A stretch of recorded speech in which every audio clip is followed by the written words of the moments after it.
Bab 651. Perbarui sesegera mungkin. Tanpa iklan. Kakak, ada sesuatu yang ingin kukatakan padamu. Wang Mengmeng menarik lengan baju Chen Yuan dan berkata dengan serius. Kau saja yang bicara. Baru-baru ini, banyak perusahaan film dan televisi mendekatiku, dan mereka berencana untuk berinvestasi padaku untuk membuat film, untuk berperan sebagai aktris utama.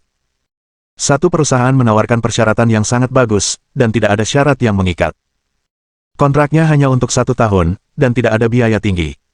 Kerugian yang harus dibayar, jadi aku ingin mencobanya. Kapan kau ingin membuat film? Karena kau ingin membuat film, beritahu kakakmu bahwa dia akan membiayaimu untuk membentuk kru film dan mengundang sutradara terbaik di negara ini untuk syuting untukmu. Sutradara besar Zhang Yi adalah yang terbaik, tidak apa-apa, aku akan mengundangnya dalam 2 hari. Chen Yuan melambaikan tangannya. Selalu merasa bahwa cerita Wang Mengmeng agak tidak dapat diandalkan. Bagi perusahaan film dan televisi di industri ini, penandatanganan artis wanita dimulai setidaknya dalam 3 hingga 5 tahun. Biasanya kontrak 10 tahun ditandatangani, dan mereka akan menetapkan denda yang tinggi. Jika Anda melanggar kontrak tanpa izin, Anda akan kehilangan semua uang Anda. Ini untuk mencegah artis wanita langsung pergi setelah mereka menjadi populer. Bagaimana mungkin ada kontrak 1 tahun? Itu sama saja dengan artis wanita yang baru saja dilatih dan kemudian berkarir solo. Apakah ini masih menghasilkan uang dengan cara yang tidak jujur? Tapi karena adikku berpikir seperti itu, Chen Yuan tidak tega melukai kepercayaan dirinya. Tidak perlu, Kak, aku sudah dewasa, aku tidak akan mudah tertipu. Aku juga sudah mencari pengacara khusus dan berkonsultasi tentang kontrak perusahaan mereka. Itu memang kontrak resmi, tanpa permainan kata-kata. Aku juga sudah memeriksa perusahaan film dan televisi ini. Ini adalah perusahaan besar yang biasa, bukan sekelompok penipu kecil. Kata Wang Mengmeng dengan serius. Itu berarti kamu telah menandatangani kontrak dengan seseorang. Ya, Kak, jangan khawatir, tidak akan terjadi apa-apa, dan aku masih pendatang baru, Kak.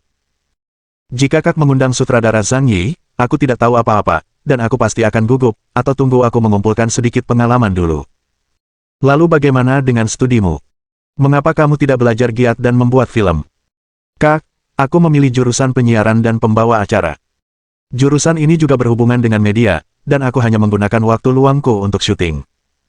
Aku sudah pernah menanyakan hal ini sebelumnya, dan agenku bilang tidak masalah. Ah, Chen Yuan juga mabuk. Perusahaan apa yang begitu mudah dibicarakan? Kau boleh syuting kalau mau, boleh syuting kalau tidak mau, boleh mengakhiri kontrak kapan saja, semuanya berputar di sekitarmu. Ini terlalu aneh, kan? Akhir-akhir ini, banyak sekali pembohong di masyarakat. Wang Mengmeng masih pemula. Aku tidak tahu bahwa orang-orang di kota besar itu jahat. Mengmeng, jangan mudah percaya. Kakakku punya kru produksi di kota Tianmen, dan dia sudah syuting film. Kalau kau mau belajar, besok aku akan mengajakmu ke kru produksi dan memainkan 1 atau 2 peran tamu. Tidak mungkin. Benarkah? Terima kasih, kakak. Wang Mengmeng memeluk lengan Chen Yuan dengan gembira. Tidak apa-apa, kau harus berpikir matang-matang tentang penandatanganan kontrak dengan perusahaan film dan televisi milikmu. Tidak masalah jika kau benar-benar harus membayar denda. Kakakku akan membayarnya untukmu. Baik, kakak, aku tahu semuanya. Wang Mengmeng memegang lengan Chen Yuan dengan penuh kasih sayang, dan mengangguk malu-malu. Chen Yuan bukanlah saudara kandungnya, tetapi ia lebih dekat dengannya daripada saudara kandungnya sendiri. Persahabatan ini bertepuk sebelah tangan. Chen Yuan telah berkorban terlalu banyak untuknya. Ia merasa bahwa ia juga harus mandiri, dan ia tidak bisa bergantung pada kakaknya untuk segalanya. Ia juga ingin memulai bisnis kecilnya sendiri. Mampu berdiri di depan Chen Yuan suatu hari nanti tidak akan membuat banyak perbedaan. Kakaknya sudah begitu baik, jika ia tidak sedikit lebih baik, bagaimana ia bisa pantas mendapatkan kakak yang sebaik itu? Waktu berlalu. Keesokan harinya. Chen Yuan tidak mengurus urusan Xiao Ruoyu, dan memang ia tidak bisa. Ada konflik besar di antara keduanya. Itu tidak mudah diselesaikan. Tidak mungkin bagi Chen Yuan untuk mundur dalam masalah ini, Xiao Ruoyu juga orang yang sombong, ia tidak dapat menerima masalah ini, apalagi dirinya, gadis normal lainnya tidak akan menerima hal semacam ini. Jadi sikapnya juga bisa dimengerti. Namun yang sangat menarik adalah meskipun Xiao Ruoyu memarahi Chen Yuan sebagai bajingan dan berlari keluar dari villa sambil menangis, popularitasnya tetap tidak menurun. Jelas hubungan ini telah terukir dalam sumsum tulangnya. Mustahil untuk melepaskannya. Dia bereaksi seperti itu, mungkin dia hanya ingin memprovokasi Chen Yuan dan membuatnya berubah pikiran. Tentu saja, Chen Yuan tidak mungkin mengabaikannya untuk waktu yang lama. Jika tidak, popularitasnya akan benar-benar menurun. Setelah berpikir sejenak, Chen Yuan mengeluarkan ponselnya dan menelepon ayah Xiao Ruoyu, Xiao Hanjun. Saat itu, Xiao Hanjun sedang bernegosiasi bisnis dengan seorang bos. Tiba-tiba menerima telepon dari Chen Yuan, dan dia langsung berdiri dari kursinya. Tampak sangat bersemangat. Yanzong sudah tidak seperti dulu lagi. Sangat mungkin kekayaan bersihnya akan melebihi angka triliun. Dia berpotensi menjadi orang terkaya di dunia di masa depan. Dengan karakter yang begitu hebat, dia bahkan tidak perlu menjilatnya. Dulu saya berpikir putri saya bisa menikah dengan Tuan Yan. Sekarang sepertinya sudah cukup. Kesenjangan identitasnya terlalu besar. Hei, Bos Yan, saya tidak menyangka Anda tiba-tiba menelepon saya. Saya tidak tahu perintah apa yang Anda terima dari Xiao Mo, Bos Yan. Paman Xiao, belakangan ini ada sedikit konflik antara saya dan Ruoyu. Saya harap Paman Xiao bisa sedikit membantu, membujuk Ruoyu, dan lebih memperhatikannya. Saya ingat Yuanhang International Trade sudah memulai kembali operasinya, kan? Kebetulan Seoul Pharmaceutical Group memiliki banyak pesanan internasional untuk obat-obatan barunya. Saya ingin tahu apakah Paman Xiao tertarik dengan bagian bisnis ini. Begitu. Chen Yuan mengatakan ini. Xiao Hanjun hampir gila karena kegembiraan. Dua obat baru yang dikembangkan oleh Seoul Pharmaceutical Group sekarang menarik perhatian dunia. Ditambah pesanan untuk obat khusus virus G. Jika Yuanhang Trading Group bisa mendapatkan bisnis ini, itu akan cukup untuk menghidupkan kembali orang mati sepenuhnya, dan bahkan. Terima kasih Tuan Yan, terima kasih banyak, jangan khawatir, Xiao pasti akan mengingat kebaikan Anda, jangan khawatir tentang pekerjaan gadis kecil itu, kami pasti akan melakukan pekerjaan yang baik dalam pekerjaan ideologisnya. Wah, masalah ini akan merepotkan Paman Xiao. Chen Yuan menutup telepon. Sebenarnya, dia tidak menyangka orang tua Xiao benar-benar akan melakukan upaya ideologis untuk memahami Xiao Ruoyu, tetapi dia ingin mengungkapkan sikapnya. Bahkan aku pun masih bersedia membujukmu. Aku bersedia mengeluarkan energi dan uang untukmu. Mengungkapkan sikap ini, ditambah dengan rumor dari orang tua keluarga Xiao, dapat sedikit meredakan masalah. Mari kita bicarakan masa depan. Menstabilkan Xiao Ruoyu dulu. Terkadang, orang tua tidak serakah akan uang, selama kamu punya uang, mereka bisa mendukungmu. Selalu ada pro dan kontra dalam segala hal. Tepat ketika Chen Yuan memanggil Xiao Hanjun. Kota ajaib. Villa Bun. Sudah mabuk, Li Shao, yang berbaring dengan dua artis wanita di sampingnya, tiba-tiba terbangun oleh bunyi bel pintu. Bab 652. Kota ajaib. Villa Bun. Li Jiamu terbangun oleh dering telepon pukul 12 siang. Hei, Tuan, ada sesuatu yang terjadi, kata Qin Qian cemas di telepon. Ada apa? Nanti saja ku ceritakan, aku masih tidur, jadi jangan ganggu aku. Tuan muda, benar-benar ada sesuatu yang terjadi. Aku meneleponmu kemarin dan kau tidak menjawab, dan kau tidak tahu apa yang kau lakukan. Sekarang situasinya benar-benar di luar kendali. Pergi dan baca beritanya. Qin Qian memegang dahinya, benar-benar tak bisa berkata-kata. Dia melakukan ratusan panggilan telepon tadi malam. Tapi Li Jiamu tidak menjawab. Kebetulan dia pergi ke Seoul untuk urusan bisnis dan ada sesuatu yang harus diurus. Jika itu terjadi tadi malam, saat berita itu keluar, mereka akan segera bertindak, memobilisasi semua jaringan mereka, dan menghapus semua berita negatif dari peredaran. Mungkin ada ruang untuk bermanuver. Tapi sekarang, semua jenis berita negatif tentang grup bintang besar telah tersebar luas. Sudah terlambat untuk menanganinya sekarang. Pengaruh opini publik terlalu buruk. Di saat kritis ini, apa yang dilakukan Tuan Muda Li? Pagi-pagi sekali, Qin Qian langsung terbang kembali ke Shanghai. Siapa sangka pesawatnya masih terlambat. Saat tiba di Villa Bun, sudah hampir pukul 12 siang. Akhirnya, Li Jiamu menjawab teleponnya. Qin Qian memasukkan kata sandi villa sambil menelepon, lalu masuk. Begitu masuk ke lobi villa, ia langsung membeku. Di dalam villa, pakaian wanita berserakan di mana-mana. Ia berjalan ke kamar tidur.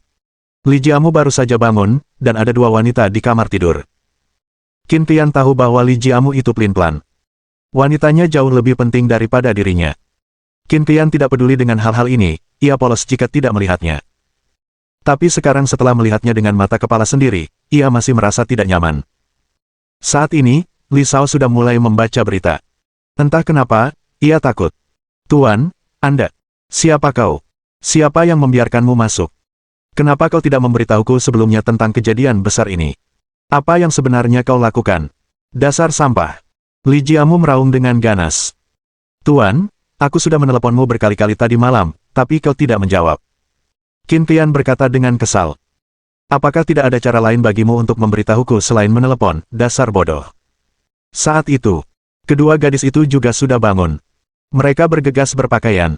Tuan Muda Li, ada apa? Anda membuat keributan besar pagi-pagi begini, apakah Anda ingin seseorang memberi Anda? Pergi dari sini, pergi dari sini. Ding dong, ding dong. Ding dong. Tepat pada saat itu, tiba-tiba ada bel pintu di luar villa. Sebelum Li Jiamu mengenakan celananya, pintu villa dibuka oleh gadis yang baru saja dimarahinya. Yang terlihat adalah sekelompok pria berjas formal. Apa yang kalian lakukan? Maaf, kami dari Komisi Inspeksi Disiplin. Ini adalah perintah investigasi. Saya harap Tuan Li akan bekerja sama dengan investigasi ini. Kelompok ini tidak sopan. Langsung masuk ke villa. Tak disangka, ada wartawan dan media juga bergegas masuk. Lalu, kaca-kaca berbunyi. Kebetulan mengambil foto Li Jiamu mengenakan celana. Sial, apakah ini terlalu sensasional? Keluar dari sini, semuanya, siapa yang membiarkan kalian masuk, percaya atau tidak, aku akan menuntut kalian karena masuk tanpa izin. Li Jiamu meraung liar. Maaf, Tuan Li, mohon kerjasama dengan penyelidikan. Jika Anda ingin melawan, kami tidak keberatan mengambil tindakan paksa. Selain itu, orang lain juga terlibat dalam kasus ini dan perlu membantu penyelidikan. Bawa mereka semua pergi. Saat ini, Li Jiamu akhirnya tenang. Meskipun bukti di internet tampaknya telah dikonfirmasi, banyak di antaranya tidak dapat diajukan sebagai bukti pengadilan. Sebagian besar adalah dugaan subjektif. Terutama dalam hal pencucian uang dan penyuapan, sama sekali tidak ada bukti. Meskipun aturan tak tertulis para artis wanita, dia benar-benar terpukul. Tapi itu bukan masalah besar. Aspek transaksi ini dapat dikatakan sebagai keinginan Anda dan keinginan saya. Meskipun melanggar ketertiban umum dan adat istiadat yang baik, itu bukan kejahatan besar dari perspektif hukum. Tuan Muda Li keluar. Sekelompok wartawan telah berkumpul di luar villa. Aku tidak tahu siapa yang membocorkan alamat Li Jiamu di internet. Jadi itu menarik perhatian banyak paparazzi. Tuan Muda Li memang Tuan Muda Li, akhir-akhir ini cukup menyenangkan. Hei, bukankah itu artis wanita bernama Xiao Hua yang baru saja menandatangani kontrak dengan Nuxing Culture? Kudengar desainnya dibuat oleh wanita yang sangat cantik, tapi aku tidak menyangka. Li Jiamu ditangkap. Seketika, jaringan internet kembali heboh. Diskusi di antara netizen sangat panas. Akibat insiden ini, harga saham Ye-Star Group langsung anjlok. Yue Lingxuang ada di sini. Telah mulai secara pribadi menghubungi beberapa pemegang saham minoritas Great Star Group untuk mengakuisisinya. Selain itu, beberapa industri tak dikenal dari Caebo keluarga Li juga terungkap satu persatu. Saudari Xiao Yue meraup dana 5.000 miliar, dan aneksasi secara bertahap dimulai. Kata-kata dibagi menjadi dua bagian. Kota Tianmen hari ini sangat ramai. Orang-orang datang dan pergi di jalan. Terutama jalanan kru. Telah mencapai puncaknya. Karena hari ini adalah ulang tahun Lin Ziluo. Para pengantar barang berdatangan berbondong-bondong. Hari ini, semua kembang api di provinsi telah dibeli oleh Feidun Capital. Tetapi kembang api tidak berpengaruh di siang hari, dan akan terlihat bagus di malam hari. Pada saat ini, Qin Wushuang dan Ye Han, yang sudah menetap di villa istana, terbangun dari tidur. Biasanya mereka bangun sangat pagi dan baru tidur setelah pukul 8. Bagi mereka, bangun pagi juga merupakan bentuk kultivasi diri. Setelah bangun, mereka akan melakukan yoga dan olahraga pagi. Gadis-gadis cantik ingin menjaga kecantikan mereka, selain kecantikan alami, usaha terakhir juga sangat penting. Berlatih yoga dapat menjaga bentuk tubuh dan mengembangkan temperamen. Itu adalah tugas wajib. Tapi hari ini mereka bangun sangat siang dan tidur sampai pukul 12.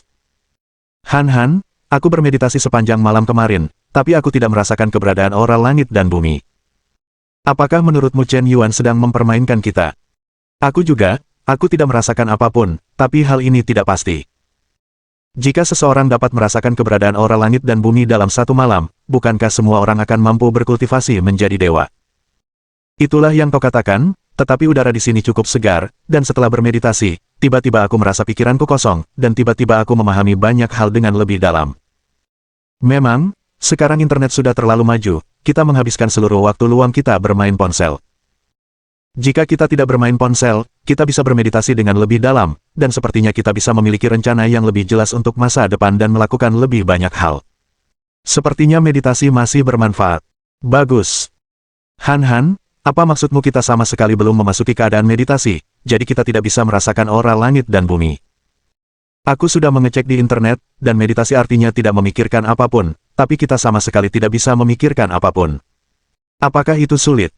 Qin Wushuang tampak khawatir. Pantas saja jalan menuju keabadian begitu sulit. Dia bahkan tidak bisa melakukan meditasi paling dasar, jadi mengapa dia bisa merasakan aura langit dan bumi? Bab 653. Han, aku sudah mengambil keputusan. Aku ingin tinggal di villa megah ini. Aku akan berlatih selama sebulan dulu. Qin Wushuang bersumpah. Tapi, bukankah kau masih mahasiswa pascasarjana?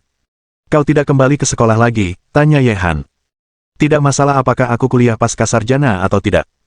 Jika aku tidak masuk kelas, apakah sekolah tidak akan memberiku ijazah? Ayahku menyumbangkan juta ke Universitas Shanghai. Baiklah kalau begitu, aku berencana untuk tinggal dan berlatih keabadian bersamamu. Tapi Han, bukankah kau baru saja mengambil alih posisi wakil presiden grup Longhua? Ada begitu banyak orang di keluargamu yang menentangmu, dan kau tidak peduli dengan apapun sekarang, dan kau pergi untuk berlatih keabadian tanpa kembali ke sihir. Jika Paman Ye mengetahuinya, aku takut dia akan menganggapmu gila. Kurasa ada banyak rahasia di Chen Yuan. Aku takut aku tidak bisa menggali semuanya dalam waktu singkat. Aku ingin mempelajari lebih banyak rahasia dari Chen Yuan. Mata Ye Han dipenuhi rasa haus akan pengetahuan yang tak terbatas. Kedua gadis itu benar-benar jatuh cinta pada Xiuxian. Dan hal ini, jika kau percaya, kau memilikinya, jika kau tidak percaya, kau tidak memilikinya. Selama kau tidak percaya pada keberadaan makhluk abadi, apapun yang dikatakan orang lain, kau tidak perlu mempercayainya. Tetapi begitu kau mempercayainya, kau akan mulai mencari data dan petunjuk. Semakin banyak kau memeriksa hal semacam ini, semakin banyak kau memeriksa, semakin kau mengerti, dan kemudian kau akan mulai mempercayainya. Keberadaan Chen Yuan telah menghancurkan persepsi mereka tentang dunia. Perlu membangun kembali pandangan dunia. Baiklah kalau begitu, mari kita diskusikan dengan Chen Yuan nanti, tinggal di rumahnya dulu, lalu tunggu kesempatannya. Baru saja, Ye Han tiba-tiba menerima telepon. Nona, ada sesuatu yang terjadi di Shanghai. Ada apa? Ye Han berjalan ke jendela dan mengerutkan kening. Li Jiamu dibawa pergi oleh departemen terkait. Grup superstar tiba-tiba memunculkan banyak berita negatif. Harga sahamnya anjlok pagi ini, dan nilai pasarnya lenyap puluhan miliar dalam sekejap. Tidak hanya itu, banyak perusahaan publik milik Chaebol keluarga Li juga terkena dampaknya. Dalam hal perebutan modal, bahkan seluruh pasar industri hiburan pun tersapu oleh kekuatan modal yang besar, sehingga harga saham seluruh industri hiburan secara kolektif anjlok, dan beberapa orang melakukan short selling di seluruh pasar industri hiburan. Hah! Ye Han menarik napas. Sebenarnya, dia juga melihat berita hari ini. Itu hanyalah berita tentang Li Shao yang dibawa pergi dari kota sihir. Dan juga membocorkan banyak berita gosip, berselingkuh dengan banyak bintang di industri hiburan. Masalah ini pasti akan memengaruhi harga saham Great Star Group. Dia sudah memikirkan hal ini. Tapi dia tidak pernah menyangka akan lebih dari itu. Para spekulator di belakangnya sebenarnya melakukan short selling di seluruh pasar industri hiburan, dan semuanya terpengaruh oleh insiden tersebut. Harga saham semua perusahaan hiburan yang terdaftar anjlok. Setelah gelombang keuntungan ini, saya khawatir kerugiannya akan mencapai setidaknya ratusan miliar. Apakah Anda sudah mengetahui siapa yang berada di balik layar? Pedagang itu seharusnya dari Feidun Capital, dan berita negatif dari Superstar Group juga seharusnya ditulis oleh Feidun Capital. Jelas, mereka telah merencanakannya sejak lama. Mereka menggunakan opini publik negatif kali ini untuk hampir menyerang seluruh industri hiburan. Keuntungan modal. Oke, saya mengerti. Terus perhatikan pergerakan Feidun Capital. Selain itu, saya ingin informasi investigasi komprehensif tentang semua informasi tersembunyi tentang Chen Yuan. Baik, Nona, saya mengerti. Ye Han menutup telepon. Dia tidak bisa tenang untuk waktu yang lama. Baru kemarin, Chen Yuan juga seperti seorang kutu buku yang tidak berbahaya, memasak sendiri dan memamerkan keahlian memasaknya yang luar biasa. Siapa sangka bahwa saat ia sibuk memasak, ia justru akan melakukan aksi besar-besaran dengan menghancurkan industri hiburan. Serangan para Chaebol Li terhadap Chen Yuan sebagian besar tidak berbahaya. Namun, Chen Yuan melakukan langkah sembarangan yang menyebabkan seluruh Chaebol Li terluka. Jika dibandingkan, hasilnya sudah jelas. Pria ini sungguh menakutkan. Berbicara dan tertawa, kemenangan telak masih jauh di depan mata. Operasi Yue Ling Xuang dalam gelombang ini begitu luar biasa sehingga hampir mengejutkan semua orang. Tapi tidak ada yang tahu. Saudari Xiao Yue tidak memiliki ide untuk melakukan short selling di seluruh industri hiburan sejak awal. Siapa yang menyuruh Chen Yuan memberikan terlalu banyak uang? Dengan dana 5.000 miliar di tangan, hanya satu grup superstar saja tidak cukup untuk menghasilkan keuntungan. Cukup gunakan leverage untuk melakukan short selling di seluruh pasar industri hiburan.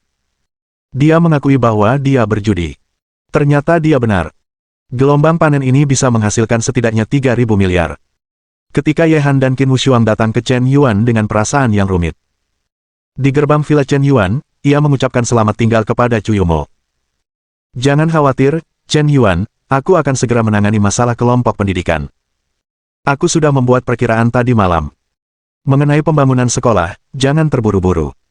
Bahkan jika sekolah dimulai segera dan selesai dalam setengah tahun, diperkirakan kita harus menunggu hingga tahun ajaran berikutnya untuk secara resmi mulai menerima pendaftaran siswa. Namun, publisitas dapat dilakukan pada tahap awal, dan sertifikat terkait untuk menjalankan sekolah swasta akan diajukan.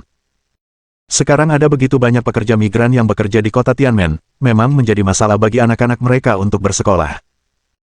Menyelesaikan masalah ini sangat penting untuk perkembangan kota film dan televisi yang stabil dalam jangka panjang. Aku percaya bahwa selama masalah bersekolah terpecahkan, sebagian besar pekerja migran bersedia menetap di kota film dan televisi, dan penduduk akan bersatu untuk menyelesaikan masalah ini dari akarnya. Chu Yumo memikirkannya sepanjang malam. Sepertinya dia mengerti mengapa Chen Yuan ingin terlibat dalam pendidikan gratis. Masyarakat Tiongkok sangat mementingkan pendidikan anak-anak mereka. Demi kesuksesan anak-anak mereka, orang tua lebih memilih sedikit lebih keras dan lelah. Inilah mengapa perumahan di distrik sekolah sangat mahal. Di sekolah dasar yang bagus, orang tua mengirim anak-anak mereka ke sana meskipun harus bersusah payah. Memecahkan masalah pendidikan berarti memecahkan akar masalahnya. Hal itu dapat membuat semua pekerja migran memiliki rasa ketergantungan yang kuat pada kota film dan televisi. Selama ada lebih banyak orang, perkembangan tempat ini tidak akan terlalu buruk. Disinilah Chen Yuan brilian. Baiklah, Lele, apakah kamu akan pergi bersama Presiden Chu? Chen Yuan menoleh ke arah Su Lele yang berada di sampingnya. Ya, kakak Chen Yuan, saya juga ada urusan pekerjaan yang harus diselesaikan. Su Lele mengangguk. Baiklah kalau begitu. Chen Yuan tidak banyak bicara. Ada sedikit keraguan di mata Chu Yumo, tetapi dia tahu bahwa dia memiliki tugas yang lebih penting. Dia memperhatikan mereka berdua pergi. Ye Han dan Qin Wushuang sudah berjalan mendekat. Oh, Nona Ye, Nona Qin, apakah kalian juga akan pergi? Kalau begitu aku tidak akan mengantar kalian. Semoga kalian beruntung. Chen Yuan, kapan aku bilang akan pergi? Qin Wushuang memasang ekspresi genit di wajahnya. Bukankah kau yang akan pergi? Chen Yuan terkejut. Apakah kedua gadis ini masih berencana untuk tinggal di sini secara permanen? Tuan Chen, Suang-Suang dan saya telah mendiskusikannya. Udara di sini segar, pemandangannya menyenangkan, dan kehidupan pedesaan memiliki cita rasa yang istimewa. Kami ingin tinggal di sini untuk sementara waktu. Tentu saja, kami dapat membayar biaya akomodasi sesuai standar bintang 5. Membayar standar suite presiden, kata Ye Han. Bab 654. Kalau kalian mau tinggal, silakan saja. Lagi pula, ada banyak kamar, dan kamar-kamar kosong memang kosong. Chen Yuan melambaikan tangannya dan tidak peduli.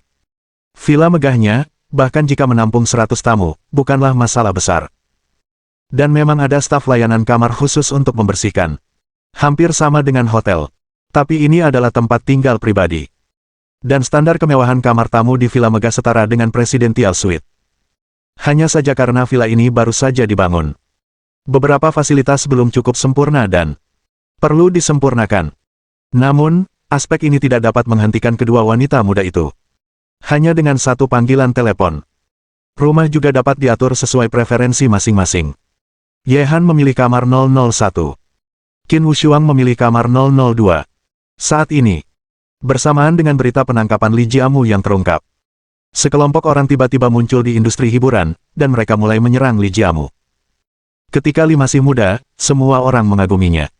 Sekarang setelah kau ditangkap, kenapa kau tidak menghentakkan kakimu? Akibatnya, beberapa artis wanita kelas atas tiba-tiba muncul di industri hiburan, dan mereka mulai menuduh diri mereka diperkosa oleh Li Shaogong. Di bawah tekanan, mereka berhubungan seks dengannya. Situasi menjadi di luar kendali.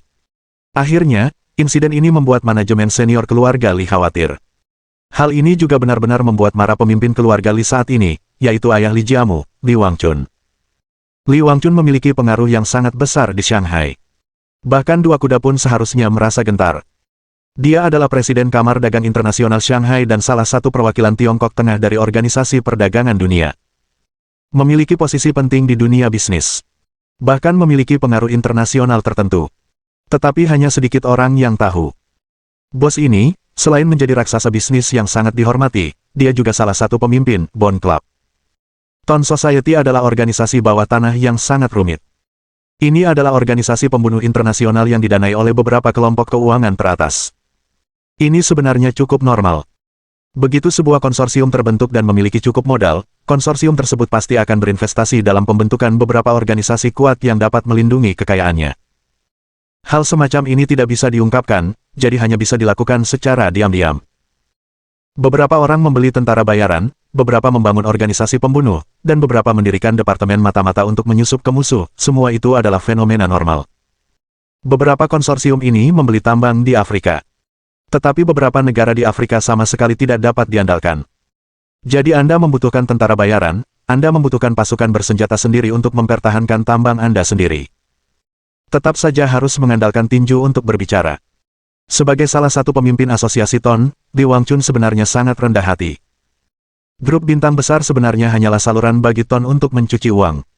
Tidak masalah bagaimana konflik antar anak-anak itu. Tapi sekarang, Li Wangchun benar-benar marah. Seorang pengkhianat, seorang anak muda, berani menyentuh putraku. Dia benar-benar tidak tahu harus berbuat apa. Awalnya aku ingin tahu detailmu, tapi sekarang, aku tidak keberatan membiarkanmu menghilang. Mata Li Wangchun gelap dan tulus. Penampilannya sangat mirip dengan Li Jiamu, dan usianya sekitar 50 tahun. Perawakannya sedikit lebih gemuk. Jika tidak melihat matanya, hanya wajahnya saja, dia tampak tegak, tidak berbahaya bagi manusia maupun hewan, mungkin dia masih tampan saat masih muda. Terlihat cukup ramah. Tapi siapa sangka orang seperti itu akan menjadi salah satu pemimpin organisasi pembunuh. Setelah keluarga besar Li mengadakan rapat keluarga, Li Wangchun menelepon. Direktur Huang, saya akan mempercayakan urusan putra saya kepada Anda. Saat dia keluar kali ini, saya akan mendisiplinkannya dengan tegas. Tuan Li, Anda sopan sekali. Tuan Li melayani kami dengan makanan dan minuman yang lezat. Saya sudah menyapa, dan saya tidak akan mempermalukan Anda. Sebenarnya, dari sudut pandang hukum, Tuan Li belum melakukan kejahatan serius apapun, dan tidak ada bukti kunci. Pengadilan hanya bisa sedikit berargumen, kuncinya adalah tekanan opini publik dari dunia luar terlalu besar. Kami tidak berani melepaskannya begitu saja, kami masih harus menunggu opini publik mereda sebelum kami dapat menanganinya. Kami hanya bisa membiarkan putra Anda. Sudah lama saya tidak diperlakukan tidak adil. Baik, Direktur Huang, terima kasih banyak. Tuan Li, sama-sama. Jika Anda punya perintah, katakan saja. Huang bisa melakukannya. Itu tugasnya. Li Wangchun menutup telepon Direktur Huang. Ia menyalakan komputer dan masuk ke sebuah situs web. Situs web ini dikenal sebagai Dark Web. Puluhan organisasi pembunuh internasional berkumpul di dalamnya. Meskipun dia adalah salah satu pemimpin Ton Society, dia tidak akan pernah menggunakan kekuatan Ton Society saat ini. Ketika kekacauan mencapai puncaknya, lebih baik untuk tetap tenang. Tetapi sebagai seorang ayah, putranya diintimidasi, dan dia tidak pernah membiarkannya begitu saja. Segera, dia memasukkan nomor rekening. Selain itu, mereka menggunakan rekening bank Swiss yang tidak terdaftar untuk menarik juta dolar AS, menawarkan hadiah untuk nyawa Chen Yuan. Metode menawarkan hadiah sangat sederhana. Kirim uang ke akun Darknet untuk escrow. Masukkan nama, foto, dan informasi identitas pihak lain. Kemudian para pembunuh di seluruh dunia dapat mengunci target mereka melalui Darknet. Darknet akan mengenakan komisi 30,00%. Pembunuh menemukan target, menerima tugas, membunuhnya, mengirimkan tugas, dan kemudian dapat memperoleh hadiah yang besar. Hadiah sebesar juta dolar AS. Cukup untuk membuat banyak pembunuh ngiler. Meskipun ada peraturan di Darknet, setelah tugas diterima, pembunuh lain tidak dapat menerima tugas berulang kali. Namun selama misi gagal, hadiahnya akan selalu ada. Tidak ada yang bisa lolos dari pembunuhan tanpa akhir. Tentu saja, hadiah seperti itu setidaknya harus 1.000 juta dolar AS. Jika tidak, dia tidak akan memenuhi syarat untuk masuk dalam daftar hadiah internasional. Kurang dari 1 menit hadiah itu diposting. Di situs web ditampilkan bahwa misi tersebut telah diklaim. Tentu saja, Li Wangchun tidak tahu siapa yang menerima tugas itu, hanya nama kode. Selain itu, tidak ada informasi lain yang akan diungkapkan. Informasi si pembunuh disembunyikan. Informasi pemberi hadiah juga disembunyikan. Bahkan jika si pembunuh tertangkap, tidak ada yang tahu siapa yang membayarnya. Selain itu, hanya pembunuh tingkat sangat tinggi yang dapat menerima tugas langsung di Dark Web. Pembunuh biasa hanya dapat menerima tugas melalui agen dan sama sekali tidak memenuhi syarat untuk masuk ke Dark Web. Chen Yuan, seorang pria yang menganggap dirinya pintar, harus membayar harga atas tindakannya. Pembunuh yang menerima misi ini. Nama kode. Viper. Jumlah misi yang diselesaikan, 99. Gagal, 0. Tingkat penyelesaian, 100%. Peringkat pembunuh internasional. Nomor 36. Jelas, ini adalah pembunuh yang sangat menakutkan. Dia telah membunuh 99 orang sejauh ini, dan tidak satu pun yang gagal. Hanya misi terakhir yang dibutuhkan untuk membunuh 100 orang. Menjadi target pembunuh yang begitu menakutkan. Ini akan menjadi mimpi buruk bagi siapapun. Chen Yuan tidak tahu apa-apa tentang masalah ini. Dia bahkan tidak tahu banyak tentang skandal yang diungkap oleh grup superstar itu, apa hubungannya dengan dia. Dia tidak pernah memerintahkan Xiao Yue untuk melakukan apa yang dia lakukan. Awalnya aku tidak terlalu peduli dengan Tuan Muda Li ini. Entah kenapa, mereka membebankan hutang ini padanya.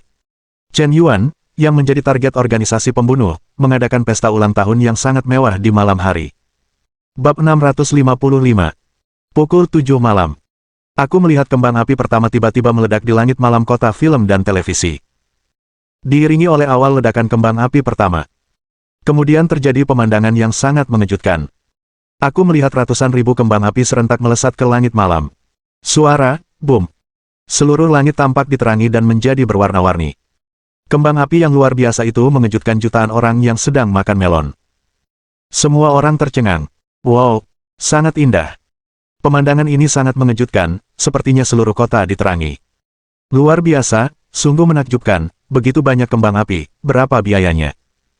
Secara konservatif, adegan yang mengejutkan seperti ini membutuhkan setidaknya beberapa juta tembakan per detik. Cepat rekam videonya. Aku ingin merekam adegan ini dan mengunggahnya ke internet.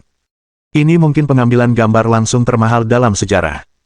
Sudah dengar, hari ini ulang tahun Yue Lingsuang, Presiden Feidun Capital, dan Lin Ziluo, Wakil Presiden Feidun Capital. Untuk merayakan ulang tahun kedua presiden ini, Tuan Yan tidak ragu-ragu membeli kembang api dari seluruh provinsi, bahkan dari provinsi lain. Pabrik-pabrik telah mengakuisisi beberapa perusahaan dan menghabiskan 20 miliar yuan hanya untuk merayakan ulang tahun kedua presiden. Sialan, Tuan Yan benar-benar terlalu romantis dan tampan, kenapa suamiku tidak bisa memberiku ulang tahun yang tak terlupakan, teriak seorang wanita yang bersemangat. Suami di sampingnya mendengarkan ucapan itu. Hampir tersedak darah. Menghabiskan 20 miliar untuk merayakan ulang tahun, aku bergantung pada seluruh keluargamu. Wanita, namamu serakah.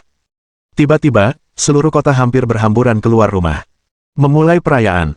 Dan saat itu juga, para karyawan Feidun Capital berkumpul di kota film dan televisi dan mulai mengadakan pesta besar. Merayakan bersama. Pemandangan itu sangat mengejutkan. Sebanyak 5 meja disiapkan untuk jamuan makan orang. Dari jalan ke jalan, tikar air mengalir dibagi menjadi 5 baris, selebar 20 meter dan sepanjang 3.000 meter. Anda mungkin belum pernah melihat 5 orang berkumpul untuk makan malam seumur hidup Anda. Seperti apa pemandangannya? Dan masih seragam. Semuanya dalam satu kesatuan, itu sangat mengejutkan. Seseorang mulai merekam video untuk mengabadikan kejadian tersebut. Bahkan ada pembawa acara dari Big Chat TV yang datang untuk siaran langsung.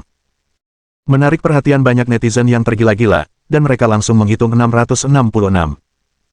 Kembang api yang indah di langit berlangsung selama 1 jam sebelum berakhir. Tapi apakah kalian pikir ini sudah berakhir? Saat kembang api meledak, di atas kota film dan televisi, lebih dari 1 drone bercahaya tiba-tiba terbang keluar. Drone-drone ini memancarkan cahaya yang menyilaukan, membentuk 7 karakter di langit, selamat ulang tahun Lin Ziluo. Kemudian berubah menjadi 7 karakter besar lainnya, selamat ulang tahun untuk Yue Lingsuang. Kemudian drone-drone ini disusun dan digabungkan lagi, Tuan Yue, Tuan Lin, selamat ulang tahun. Drone-drone ini juga dapat mengubah warna cahayanya. Sungguh membuat banyak gadis dan ayam yang iri menjadi merah padam. Lin Ziluo hampir menangis. Kakak, kau sangat baik padaku, wow. Kakak Chen Yuan, aku sangat menyukaimu, aku sangat mencintaimu, orang-orang sampai menangis karena tersentuh olehmu. Saat Lin Ziluo muncul di hadapan Chen Yuan, dia langsung menerjang ke pelukan Chen Yuan. Hari ini dia mengenakan gaun putri Lolita favoritnya. Secantik dan sepintar loli kecil. Meskipun sudah didandani dengan hati-hati, riasan mata di wajahnya sudah basah oleh air mata. Ketika dia kembali kemarin, Lin Ziluo sebenarnya sedikit kecewa. Karena Chen Yuan memanggil Chu Yumo, Qin Wushuang, Ye Han, Xiao Ruoyu, dan yang lainnya untuk berbicara berdua saja. Tapi dia tidak menemui Luo Luo, si jenius kecil. Karena besok adalah hari ulang tahunku. Chen Yuan masih sibuk dengan urusan lain dan tidak menyebutkan hal ini. Si jenius kecil Lolo tentu saja sedikit kesal. Meskipun Chen Yuan memasak sendiri, dia memang sangat tulus. Tapi ketika memasak, dia tidak memasak hanya untuk Luo Luo Xiaotian, tetapi mengundang begitu banyak gadis untuk makan bersama. Jelas tidak memperhatikan. Lin Ziluo sangat marah sehingga dia tidak bisa tidur nyenyak sepanjang malam. Dia kehilangan keseimbangan. Tapi siapa sangka, adegan malam ini sebenarnya disiapkan untuknya. Luar biasa. Terlalu mengejutkan. Dia langsung merasakan perhatian yang belum pernah terjadi sebelumnya.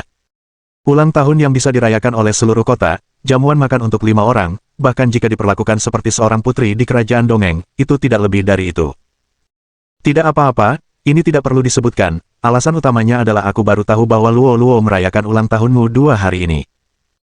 Jika kau memberitahuku sebulan sebelumnya, bahkan jika seluruh penduduk provinsi merayakan ulang tahunmu bersama-sama, kakak masih bisa merayakan ulang tahunmu. Lakukan. Chen Yuan melambaikan tangannya. Tidak menunjukkan banyak perubahan suasana hati. Jelas, pengeluaran untuk ulang tahun ini jauh dari yang dia harapkan. Mengundang 20 karyawan perusahaan untuk mengadakan pesta, dan membeli kembang api dari seluruh provinsi, membutuhkan begitu banyak tenaga kerja dan sumber daya material, tetapi biayanya kurang dari miliar. Ini terlalu murah. Kakak, kau terlalu baik pada Luo Luo. Luo Luo tidak bisa membalas budimu, kenapa kau tidak berjanji padaku dengan tubuhmu? Puff. Tepat saat Chen Yuan menyesap minumannya, dia hampir memuntahkannya di tempat. Wang Mengmeng, Qin Wushuang, dan Ye Han masih di samping. Bisakah kau, gadis hantu, berhenti bersikap begitu lancang? Tapi jelas Lin Ziluo tidak bercanda. Dia telah mengambil keputusan. Pastikan untuk mendedikasikan pengalaman pertamanya untuk kakak Chen Yuan. Kecuali kakak Chen Yuan, tidak ada pria lain di dunia ini yang bersedia membayar begitu banyak untuknya. Meskipun aku tidak tahu siapa yang sebenarnya disukai kakak Chen Yuan dan dengan siapa dia akan bersama masa depan. Tapi sekarang, aku hanya ingin mendedikasikan pengalaman pertamaku untuk kakakku. Selain kakakku, tidak ada pria lain yang pantas memiliki tubuh sebersih Lolo. Han, pria bernama Chen Yuan ini cukup dermawan, dia menghabiskan begitu banyak uang untuk ulang tahunnya, bahkan jika itu ulang tahunmu, tidak ada pemandangan seperti itu, kata Qin Wushuang dengan sedikit rasa iri. Dia cukup dermawan. Dia sepertinya sangat murah hati kepada semua gadis di sekitarnya, memberikan mobil mewah, rumah mewah, gedung perkantoran, perusahaan, dan pesawat terbang, seolah-olah pria ini memiliki uang yang tak terbatas. Ye. Han dengan cermat memperhatikan beberapa hal yang tidak biasa tentang Chen Yuan. Tetapi ketika saya memikirkannya sebagai seorang kultivator, latar belakangnya tak terduga dan warisannya mencakup lebih dari 1000 tahun. Mungkin wajar memiliki kekayaan seperti itu. Segera, Yue Lingsuang muncul.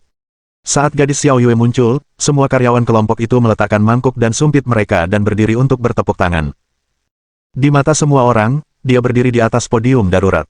Di tengah tepuk tangan yang meriah, saudari Xiao Yue mengambil mikrofon dan mulai berbicara. Saudara-saudari, saya Yue Lingsuang. Hari ini bukan hanya ulang tahun saya, tetapi juga ulang tahun Presiden Lin Ziluo, Wakil Presiden Grup. Di sini, saya mengucapkan selamat ulang tahun kepada Bapak Lin.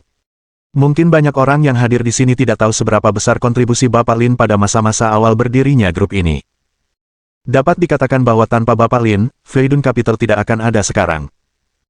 Tentu saja, hari ini, bertepatan dengan ulang tahun Bapak Lin, seluruh grup berkumpul bersama, dan saya akan menyampaikan sesuatu sebagai tambahan. Bab 656. Saya rasa banyak orang sangat prihatin dengan masalah ini. Banyak dari Anda di sini adalah pekerja migran. Anda meninggalkan kampung halaman dan datang bekerja di kota Tianmen. Tidak ada yang mengurus anak-anak Anda. Bahkan jika Anda memiliki orang tua yang membantu merawat Anda, akan membutuhkan waktu lama untuk kembali. Berdasarkan beberapa pertimbangan, Bapak Yan telah memutuskan untuk mengajukan permohonan kepada Biro Pendidikan Kota untuk membuka sekolah agar semua orang dapat bekerja dengan lebih tenang. Terdapat taman kanak-kanak swasta, sekolah dasar, sekolah menengah pertama, dan sekolah menengah atas yang didirikan di antara kompleks real estate kota film dan televisi. Proyek ini akan bekerja sama dengan Yayasan Amal Sai. Semua biaya sekolah gratis, termasuk akomodasi, buku, uang sekolah dan biaya lain-lain, bahkan biaya makan. Selama Anda adalah karyawan tetap Feidun Capital, Anda dapat menikmati manfaat ini. Tentu saja, semua orang mungkin khawatir tentang sumber daya pendidikan sekolah, apakah sekolah tersebut dapat menghasilkan anak-anak yang unggul. Jangan khawatir sama sekali tentang masalah ini. Presiden Tembakau telah memutuskan untuk merekrut talenta dari universitas-universitas top dalam negeri dengan gaji tinggi untuk bertugas sebagai guru sekolah. Gaji pokok, biaya guru sekolah lebih dari 2 yuan. Harus memiliki gelar 985 atau lebih tinggi. Akan ada juga penilaian per tingkat. Dalam hal staf pengajar, Bapak Yan bersedia mengeluarkan biaya berapapun dan dengan tulus mengundang guru-guru yang berprestasi untuk bergabung. Selama ada guru dengan kemampuan luar biasa, mereka juga akan dilengkapi dengan gedung asrama untuk staf pengajar. Proyek ini akan segera dimulai. Diharapkan musim sekolah musim panas mendatang akan secara resmi menerima pendaftaran siswa, jadi mohon tunggu dan lihat. Suara Yue Lingsuang terdengar. Seluruh jalan tiba-tiba dipenuhi tepuk tangan meriah. Terjadi juga diskusi yang ramai. Saya tidak menyangka kelompok ini memiliki fasilitas seperti itu. Saya masih berpikir apakah akan membeli rumah di kampung halaman saya atau di kota film dan televisi. Jika kelompok ini benar-benar bersedia menyediakan pendidikan gratis untuk anak-anak, saya bersedia membeli rumah di kota film dan televisi, yang dapat menghemat banyak dana pendidikan. Mari kita tunggu dan lihat dulu. Apa bagusnya pendidikan gratis? Pendidikan wajib 9 tahun dibiayai oleh negara, kan? Tapi sekarang biaya pendidikan anak semakin tinggi dari generasi ke generasi. Semua orang ingin mengejar ketinggalan pelajaran. Jika anak saya tidak mengejar ketinggalan, maka dia akan lebih buruk daripada yang lain, tidak ada jalan keluar. Kami tidak mempermasalahkan pengeluaran uang. Jika suasana belajar di sekolah itu bagus, berapapun biayanya, saya bersedia menyekolahkan anak-anak saya di sana. Jika itu sekolah yang buruk di mana anak-anak berkelahi dan membuat masalah sepanjang hari, Anda bisa memberi saya uang untuk sekolah seperti itu. Aku tidak akan membiarkan anak-anakku pergi ke sana. Banyak karyawan membicarakannya. Akankah sekolah swasta ini seperti yang dikatakan Yue Lingsuang? Semua orang masih skeptis. Karena orang Tiongkok memiliki banyak kebiasaan. Apa yang Anda katakan tidak dikenakan biaya, dan semua yang Anda katakan gratis, tetapi ketika Anda masuk, Anda menemukan bahwa banyak hal masih harus dibayar. Trik semacam ini telah menakut-nakuti masyarakat umum untuk waktu yang lama. Jadi ketika menemukan hal-hal gratis, semua orang secara refleks akan bertanya-tanya apakah ada jebakan. Untungnya, manfaat pendidikan yang diungkapkan oleh Yue Lingsuang memiliki persyaratan yang ketat. Harus menjadi karyawan tetap Feidun Capital. Grup ini mempekerjakan lebih dari 5 orang.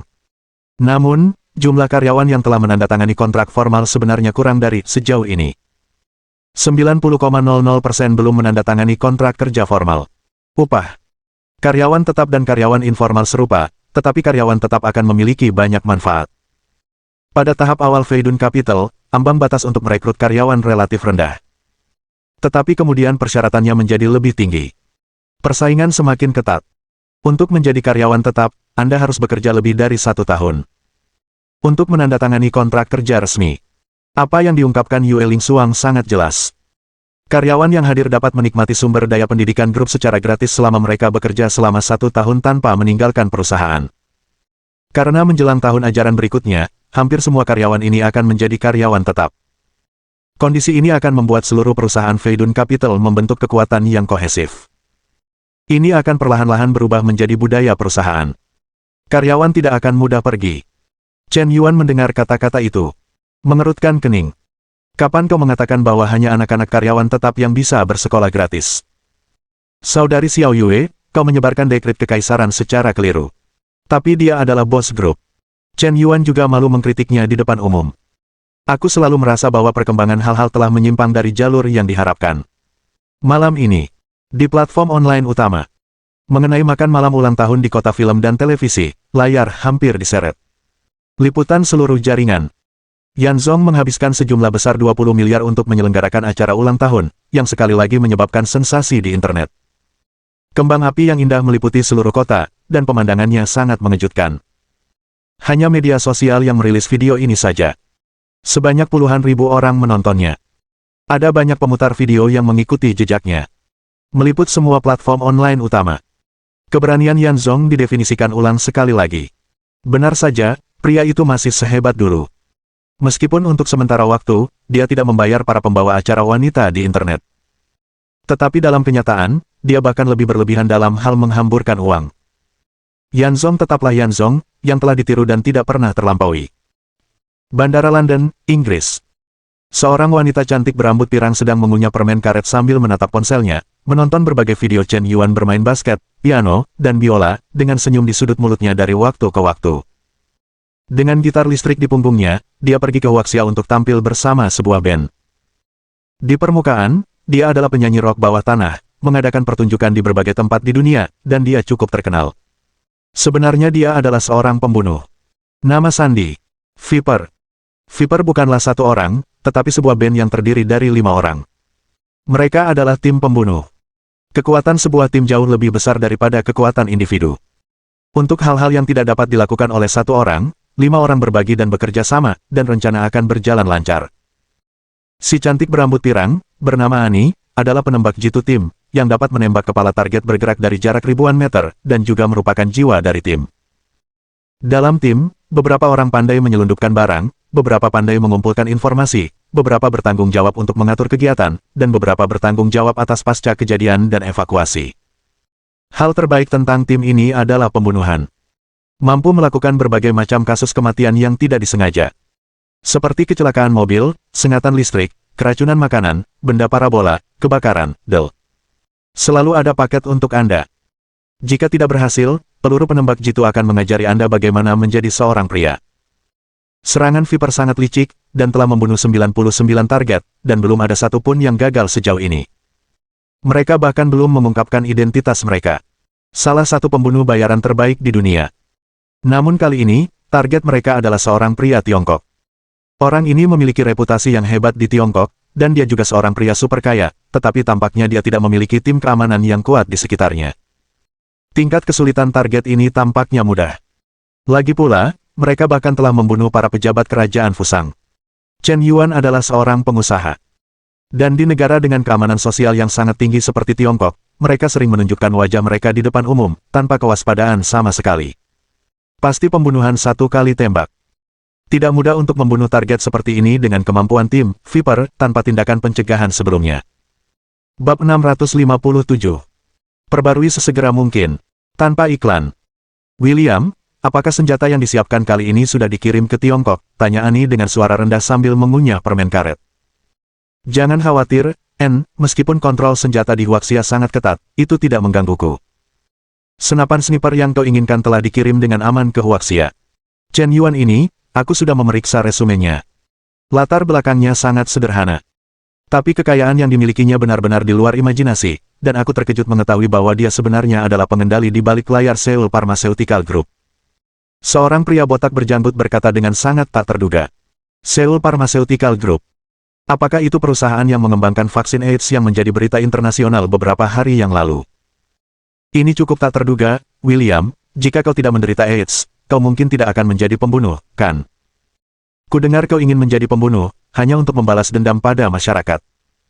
Hahaha, benar sekali, aku hanya ingin membalas dendam pada masyarakat.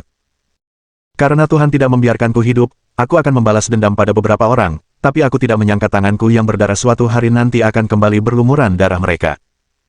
Mahasiswa baru, setelah menyelesaikan pesanan ini, aku akan memutuskan untuk mencuci tanganku. Dengan uang itu, aku bisa membeli vaksin, menikmati hidup, dan berkeliling dunia. Lagi pula, uang yang telah kuperoleh selama bertahun-tahun sudah cukup untuk kuhamburkan seumur hidupku.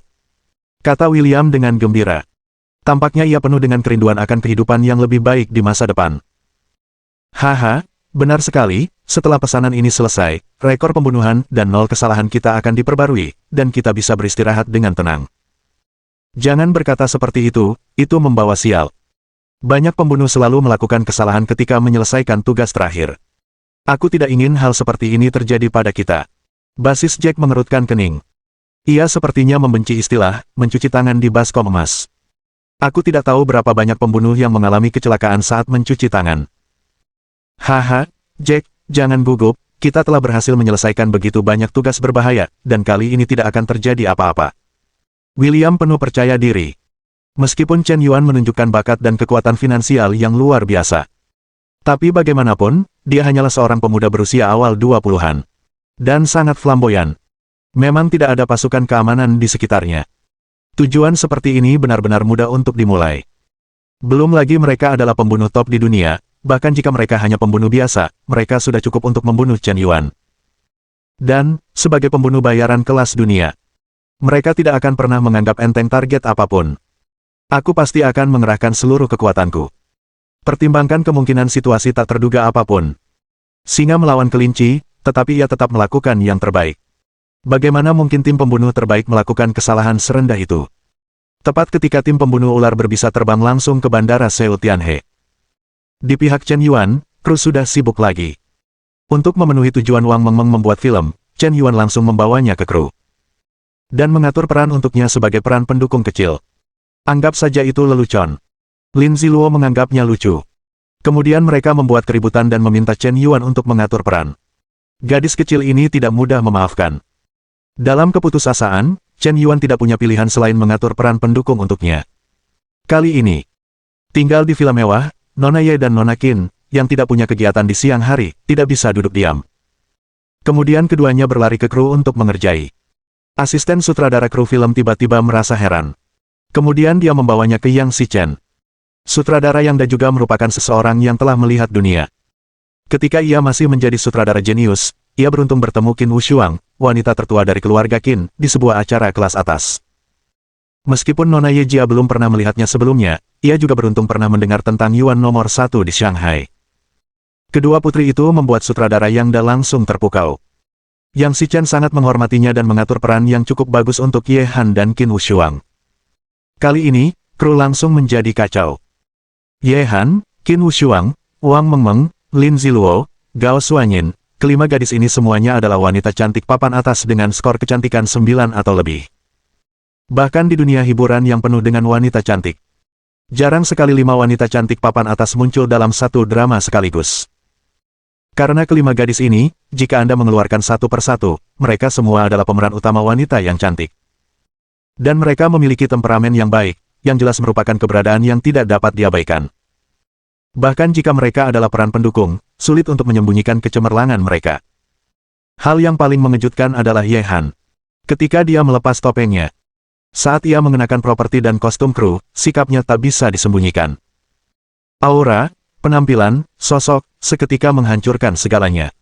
Hanya dengan satu tatapan. Itu bahkan bisa membuat Gao Suanyin, sang tokoh utama, tampak tak berdaya. Penampilan asli Gao Suanyin memiliki skor 9,2. Setelah Chen Yuan memperkuatnya, penampilannya melonjak menjadi 9,5 poin, yang jelas merupakan sosok yang menarik perhatian semua orang.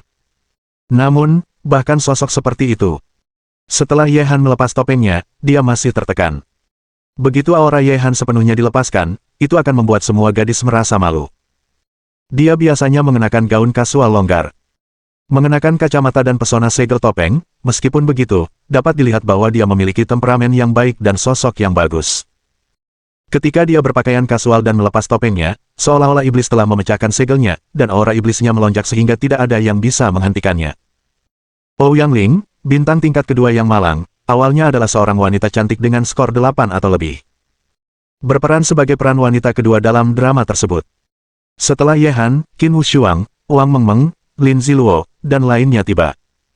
Dia, wanita nomor 2, langsung dikirim ke Samudra Pasifik. Tapi ini bukan masalah. Menambahkan beberapa prajurit cantik di pertengahan dan akhir cerita, serta memperkenalkan asal-usul mereka, juga dapat membuat alur cerita lebih lengkap dan mendalam. Ini membuat alur cerita yang monoton menjadi lebih memuaskan. Sutradara dan penulis skenario juga merasa bahwa ini adalah sentuhan akhir. Chen Yuan tidak perlu berkata apa-apa. Penulis skenario sudah mengatakan demikian, mari kita atur seperti ini. Film, main saja. Seperti kata pepatah. Pria yang sedang bekerja akan selalu tanpa sengaja mengeluarkan pesona yang tak ada tempat untuk beristirahat.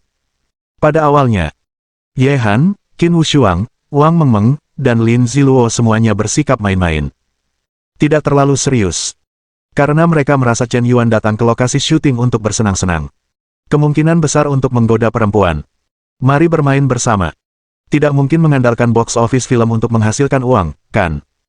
Namun, setelah memasuki tahap syuting, mereka menyadari betapa profesionalnya penampilan Chen Yuan. Dialog, Pengambilan gambar, bahasa, tatapan mata, napas, dan ekspresi emosionalnya hampir mencapai keadaan eksplosif. Anda tidak bisa mengatakan dia sedang berakting sama sekali. Profesionalismenya membuat semua orang takjub. Dan biarkan gadis-gadis ini merasa malu. Lolo, kakakku benar-benar serius dalam berakting. Kemampuan aktingnya sangat bagus, tapi aku baru syuting 3 kali pagi ini, dan total dialognya kurang dari 10 baris. Aku sudah mengklik berkali-kali. Aku merasa sangat buruk, kakakku mengulanginya lagi. Oke, berhenti bicara, aku belum menghafal dialogku. Han, jangan bilang begitu, Chen Yuan ini sepertinya semakin tampan. Meskipun terkadang dia ceroboh, tapi apakah kamu memperhatikan bahwa apapun yang dia lakukan, dia hampir selalu menuntut dirinya sendiri dengan sangat tinggi. Sampai-sampai, kamu tahu, dia bukan aktor profesional, tetapi saat syuting, dia menuntut dirinya sendiri sebagai aktor profesional, dan dia berhasil, mungkin di balik penampilannya yang bohemian, dia adalah aktor yang serius, dan menuntut diri sendiri. Pria yang sangat hebat. Saat Qin Wushuang berbicara, dia tidak menyembunyikan kekagumannya pada Chen Yuan. Kemampuan aktingnya seharusnya tidak hanya profesional, aku pernah melihat aktor profesional, tetapi jarang sekali dia bisa masuk ke dalam drama dalam sekejap. Bab 658. Perbarui sesegera mungkin. Tanpa iklan. Ye Han. Tingkat kesukaan plus 10.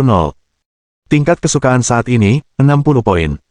Secara tidak sengaja, tingkat kesukaan putri keluarga Ye meningkat 10 poin lagi. Awalnya mereka hanya bermain-main. Tetapi setelah melihat profesionalisme Chen Yuan, dia merasa malu dan minder, dan kemudian dia menjadi semakin ketat pada dirinya sendiri. Chen Yuan bukanlah aktor profesional, tetapi dia bisa begitu serius berakting dan tampil begitu sempurna di setiap adegan.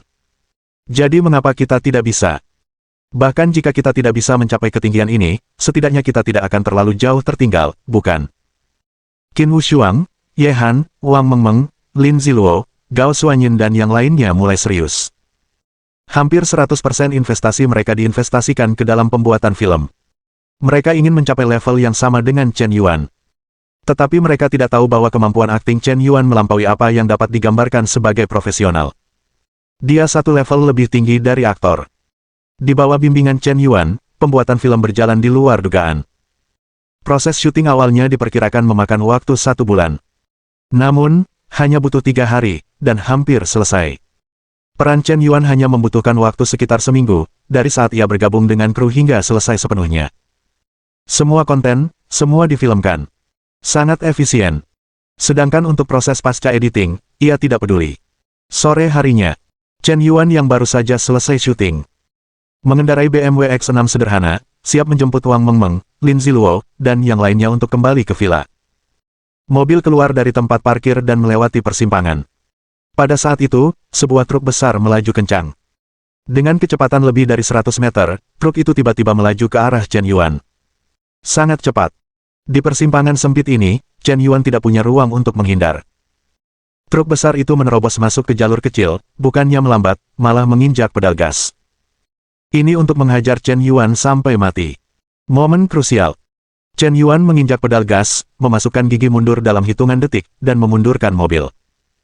Namun sangat disayangkan sebuah mobil hitam di belakang menghalangi jalan Chen Yuan saat mundur. Menghalanginya hidup-hidup. Truk besar itu berjarak kurang dari 5 meter dari Chen Yuan. Dengan kecepatan yard, orang normal tidak akan bisa bereaksi sama sekali. Tepat pada waktunya, Chen Yuan melepaskan sabuk pengamannya. Orang normal yang melepas sabuk pengamannya jelas sedang mencari kematian. Tapi bagi Chen Yuan, sabuk pengaman adalah semacam penahan. Saat sabuk pengaman dilepas, boom, terdengar suara dentuman keras. Bagian depan BMW menabrak truk dengan keras. Bagian depan mobil hancur berkeping-keping dalam sekejap. Selesai. Biar ku katakan, tugas ini sangat sederhana, dan kita bisa mengakhirinya. Seorang pria asing berjongkok di atap dengan teleskop, senyum muncul di sudut mulutnya. Tabrakan itu terjadi kurang dari 5 detik. Sopir truk keluar dari mobil. Pria asing ini berpenampilan tegas. Dia dengan tegas meninggalkan truk besar itu dan bersiap untuk masuk ke mobil hitam di belakang. Dan saat itu juga, seorang pria Tionghoa yang berdebu dan sedikit malu mengetuk kaca kanan mobil hitam itu. Hei, bagaimana kau mengemudi? Kau yang mengemudi, atau kau yang membunuh orang? Chen Yuan menghancurkan kaca jendela dengan satu pukulan. Sopir truk yang baru saja masuk ke mobil ditarik keluar secara paksa. Tepat pada saat ini, suara teredam terdengar dengan cepat.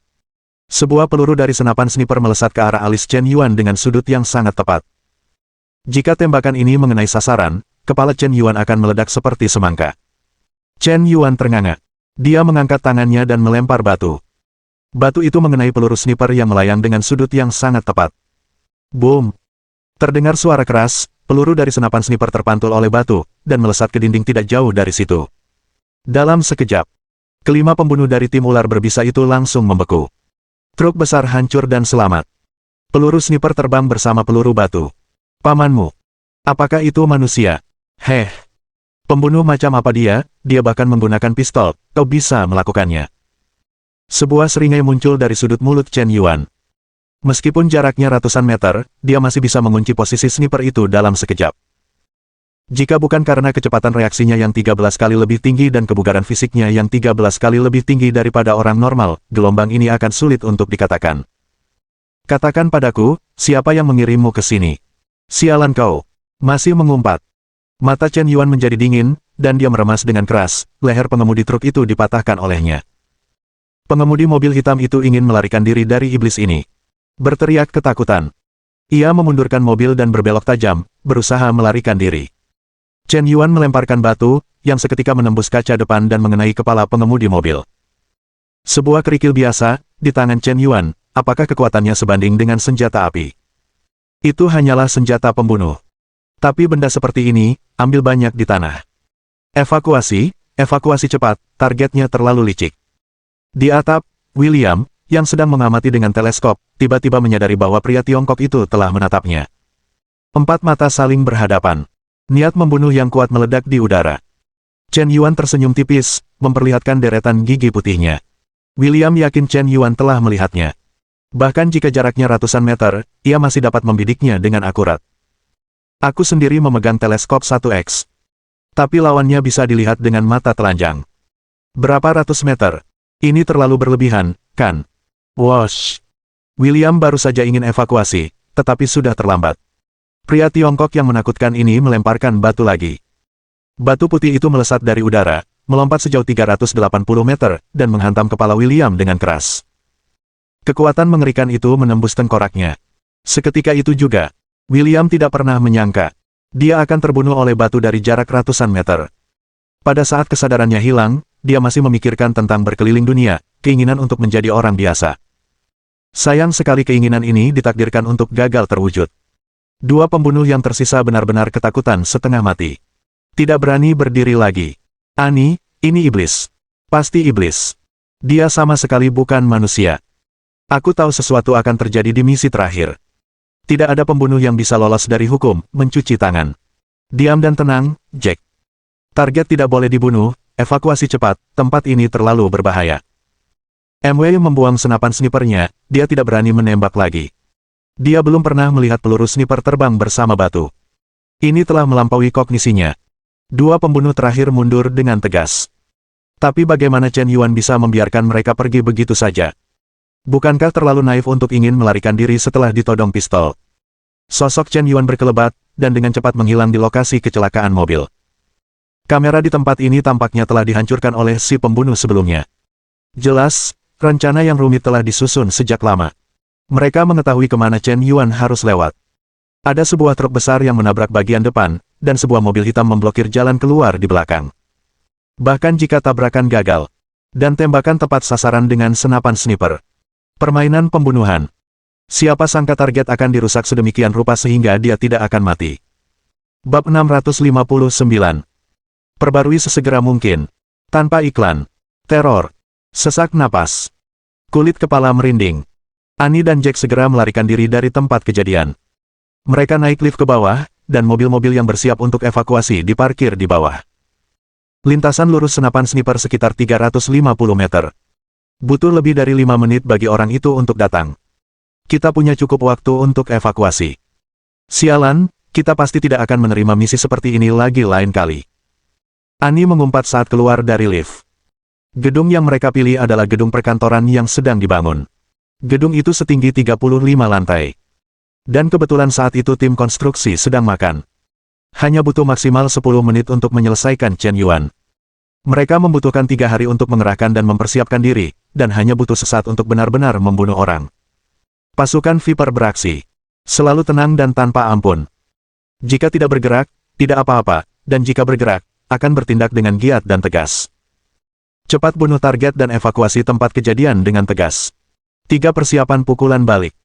1 pukulan membunuh, 2 pukulan membunuh, 2 pukulan membunuh, 3 pukulan membunuh. Setiap langkah akan memperhitungkan kemungkinan kecelakaan.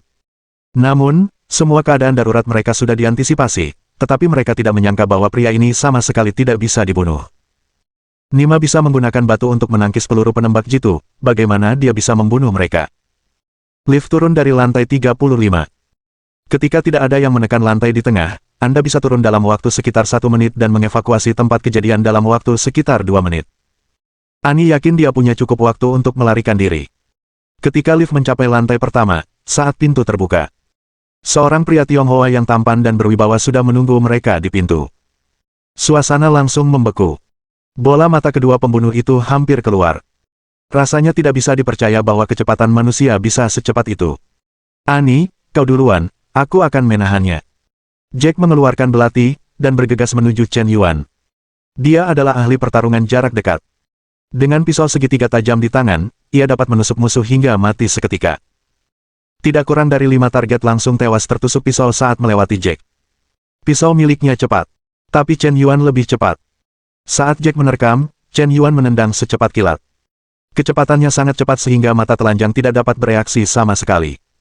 Dengan kekuatan yang mengerikan, pria asing yang kuat ini terlempar sejauh 5 meter, dan menghantam dinding dengan keras. Dinding yang kokoh itu hancur hingga retak seperti jaring laba-laba. Kekuatan mengerikan itu hampir sebanding dengan benturan truk. Pembunuh keempat ditendang sampai mati. Hanya pembunuh wanita terakhir yang tersisa, dan dia benar-benar ketakutan setengah mati. Seorang ahli pertarungan jarak dekat terbaik ditendang sampai mati. Tidak bertahan sedetik pun. Sungguh mencekik. Katakan padaku, siapa yang mengirimmu ke sini? Katakan padaku dengan jujur, mungkin kau bisa meninggalkan seluruh tubuhmu, tanya Chen Yuan dalam bahasa Inggris yang fasih. Lepaskan aku bersedia menyerah padamu, tolong jangan bunuh aku. Pembunuh wanita itu berlutut di tempat. Menunjukkan penampilan yang imut dan menyedihkan. Dia memiliki rambut pirang, mata biru, kulit putih, tubuh seksi, menggoda dan genit, sangat menawan. Wanita seperti ini, tak ada pria yang ingin menjatuhkannya. Aku tidak tahu siapa yang akan membunuhmu. Kami baru saja menerima tugas hadiah yang diumumkan oleh Dark Web. Seseorang menawarkan hadiah sebesar $1 AS untuk nyawamu. Aku mohon maafkan dosa-dosaku. Aku rela membayar berapapun harganya untuk menebusnya. Sambil berbicara, Annie membuka kancing celana ketat di dadanya, memperlihatkan lekukan tubuhnya.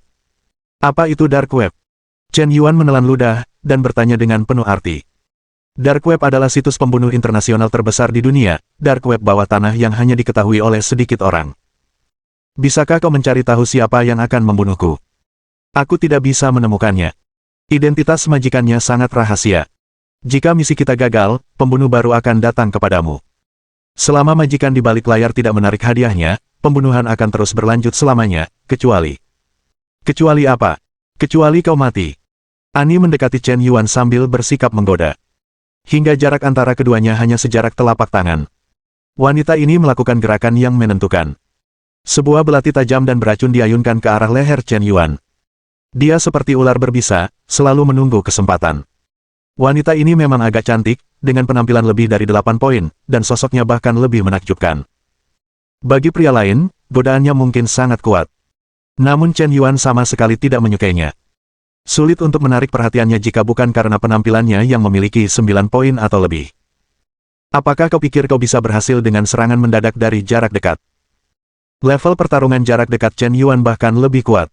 Kau sedang mencari kematian. Kapan? Mata Chen Yuan terbelalak, dan dia menjentikkan belati dengan kukunya. Dia mencengkeram tenggorokannya dan meremasnya dengan keras. Pembunuh wanita internasional yang menakutkan ini langsung menerima kotak makan siang di tempat. Tak lama kemudian, seseorang di jalan menelepon polisi. Dengan kecelakaan mobil yang begitu serius, dalam beberapa menit, itu menarik banyak penonton. Chen Yuan tidak membuang mayatnya. Dia hanya mengisi daya peralatan komunikasi telepon seluler orang-orang ini, dan pergi dengan tegas. Dia juga harus menjemput saudara perempuannya dan beberapa gadis lain kembali ke Villa Manor. Tidak ada waktu untuk disia-siakan di sini. Tak lama kemudian, Chen Yuan muncul di lokasi syuting seperti orang biasa. Kakak, bukankah kau pergi mengambil mobil?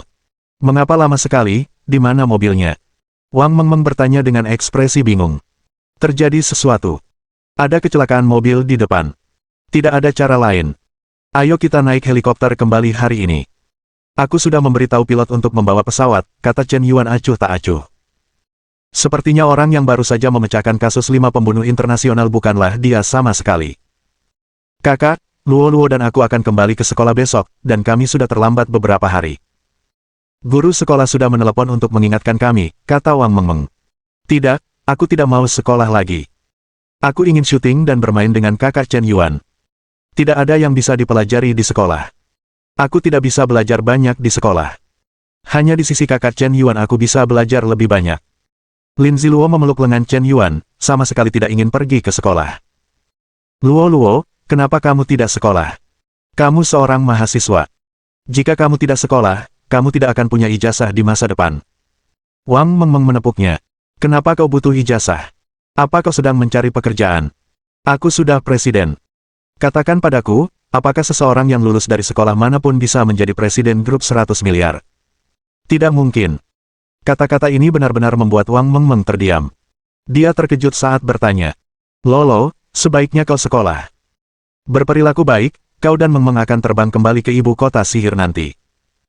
Chen Yuan merasa bahwa tidak baik membiarkan Wang Mengmeng kembali ke kota iblis sendirian. Dan baru-baru ini dia ditawari hadiah tanpa alasan, jadi tidak aman untuk tetap berada di sisinya. Tidak, aku tidak mau pergi ke sekolah. Kakak Chen Yuan, apakah kau juga akan mengusirku? Aku tidak mau berpisah dari kakakku. Wow. Mata Lin Ziluo berkaca-kaca, dan dia hampir menangis terseduh-seduh. Bab 660. Chen Yuan mendapat ide. Lolo, kakakku memintamu kembali ke Shanghai, bukan hanya untuk bersekolah, tetapi untuk mempercayakanmu tugas yang sangat penting. Aku tidak merasa tenang mempercayakan tugas ini kepada orang lain. Hanya Luo yang paling ku percaya. Nada bicara Chen Yuan tiba-tiba menjadi serius. Benarkah? Tanya Lin Ziluo dengan air mata di matanya. Tentu saja benar. Apa misi kakak? Besok, Sai Teknologi akan merilis ponsel Pangu nomor 6. Aku ingin Luo menjadi pembawa acara konferensi pers ponsel ini, bukan aku. Ah, apakah ponsel Pangu nomor 6 juga milik kakakku? Kudengar konferensi pers ini mengundang banyak tokoh veteran di industri teknologi. Kakak, apakah kau yakin ingin aku yang menjadi pembawa acaranya? Benar. Chen Yuan mengangguk. Ponsel Pangu nomor 6. Konon, selama periode ini, miliaran telah dihabiskan hanya untuk iklan. Dari segi publisitas, ponsel ini hampir mengalahkan semua merek ponsel lainnya. Menghabiskan uang secara brutal untuk mendapatkan popularitas. Peluncuran ponsel ini tentu saja menjadi prioritas utama. Seharusnya acara tersebut dipandu oleh Chen Yuan sendiri. Bahkan jika dia tidak memimpinnya sendiri, dia harus meminta bos besar kedua setelahnya untuk maju. Lin Ziluo, satu-satunya anak didiknya. Apakah terlalu berlebihan untuk mengadakan konferensi pers seperti itu? Kakak, apakah kau yakin kau serius? Tentu saja, kakakku memintamu kembali ke Shanghai kali ini, bukan hanya untuk membiarkanmu mengadakan konferensi pers, tetapi juga untuk menunjukmu sebagai CEO Sai Teknologi, untuk mendirikan basis penelitian teknologi, dan untuk mengkhususkan diri dalam mesin litografi. Bahkan, aku sudah menyuruh orang pergi ke Belanda untuk merekrut pengembang mesin litografi dengan gaji tinggi. Kata-kata Chen Yuan sama saja dengan membongkar rahasia dagang. Ye Han, yang tidak jauh darinya, tiba-tiba terdiam sejenak. Karena, apa yang dilakukan Chen Yuan sekarang, grup Longhua juga melakukannya. Grup Longhua pada awalnya terlibat dalam industri teknologi tinggi. Sejak chip ponsel Huaxia mengalami masalah, grup Longhua menginvestasikan sejumlah besar uang, dan bahkan bekerja sama dengan Huawei untuk mengembangkan mesin litografi bersama. Mereka juga mengirim mata-mata komersial ke Belanda, dan menggunakan banyak cara untuk merekrut peneliti dari perusahaan mesin litografi. Namun, perlindungan pejabat Belanda di bidang ini sangat ketat dan tidak mungkin merekrut peneliti teknologi inti. Tanpa diduga, Bapak Yan melakukan hal yang sama. Sungguh kebetulan. Kalau begitu, apakah ada kemungkinan kerjasama? Ye Han dan Qin Wushuang baru saja berjalan mendekat. Sebelum mereka sempat berbicara, Chen Yuan berbicara lebih dulu. Nona Ye, Nona Qin, mengapa kalian berdua tidak kembali ke Shanghai saja? Tidak baik jika kalian terus tinggal bersamaku. Kata Chen Yuan dengan prihatin. Sejujurnya, inilah situasi saat ini. Jika Ye Han, Qin Wushuang, Wang Mengmeng, dan Lin Ziluo juga berada di dalam mobil, aku khawatir akan sulit untuk melarikan diri. Truk yang begitu ganas itu hancur, dan mereka semua mungkin akan tersapu sekaligus. Kebugaran fisik Chen Yuan kuat, dan dia hanya bisa melindungi dirinya sendiri dalam situasi ini, dan sama sekali tidak bisa menyelamatkan orang lain. Ketika hal tak terduga terjadi, kemampuannya juga terbatas. Chen Yuan, mengapa kau ingin mengusir kami? Rumahmu begitu besar, tidak masalah jika kami tinggal di sana, dan bukan berarti kami tidak membayarmu. Kata Qin Wushuang dengan marah. Aku merasa Chen Yuan memalingkan wajahnya dan menolak untuk mengakui siapapun. Semuanya baik-baik saja saat syuting sebelumnya, kenapa tiba-tiba aku ingin mengusir orang-orang? Sama sekali tidak ada rasa sayang. Tepat pada saat ini, tiba-tiba bel alarm berbunyi keras, dan persimpangan di depan benar-benar dikepung. Sejumlah besar mobil polisi berkerumun. Seorang pengawal di samping Ye Han datang menghampiri. Nona, ada sesuatu yang terjadi. Ada apa? Ye Han mengerutkan kening. Tidak hanya ada kecelakaan mobil di persimpangan di depan, tetapi juga dua pria barat tewas. Polisi menemukan belati dan senjata api pada mereka. Masalah ini sedang diselidiki lebih lanjut. Identitas kedua pria asing ini sangat mencurigakan. Identitas pembunuhnya tidak dapat dikesampingkan. Begitu pengawal itu mengatakan ini, Ye Han dan Qin Wushuang langsung teringat padanya. Jika mereka benar-benar pembunuh, apakah para pembunuh ini mengejar mereka? Lagi pula, mereka sudah pernah mengalami penculikan sekali, dan bukan tidak mungkin seseorang membayar untuk pembunuhan.